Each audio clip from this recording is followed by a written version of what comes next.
I don't have a definition of what my artwork is, but I'm always trying to make something that is very real and exists in the real world and can be related to. The exhibition covers almost 30 years worth of work. But 30 years is a very long time to be making art.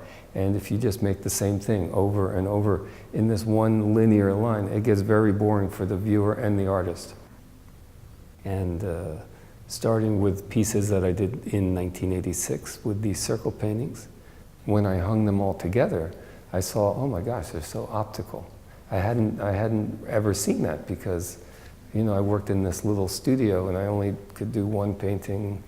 I could see 3 of them at one time, but when I put them in this room with like 15 of them, I said, oh my gosh, they're so optical, and I thought that was an interesting idea.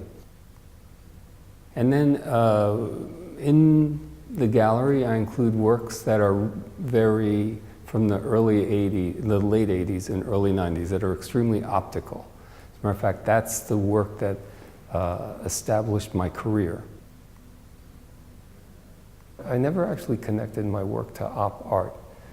My optical paintings are not about the experience of the opticality, but they're more about this concept about what is painting, what makes a painting original. I had all these ideas about originality and having the smallest reason for making a new painting.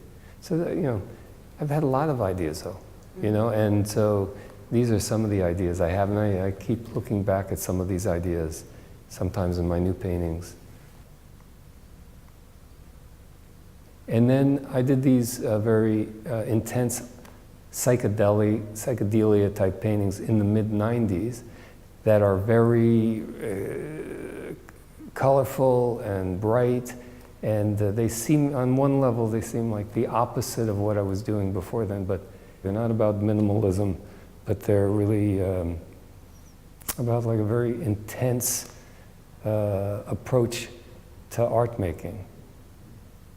Later, when I did the paintings, the wax paintings from 2008, they were about making paintings that were very object-oriented. I'd say the more recent paintings come from a more personal experience. They're really not confrontational like the earlier ones. The earlier ones are harder to live with.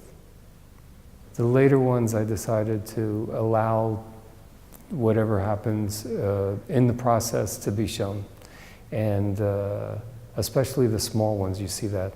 And I don't try to control it so much. I never think about my paintings being about lines. I never thought about them about lines.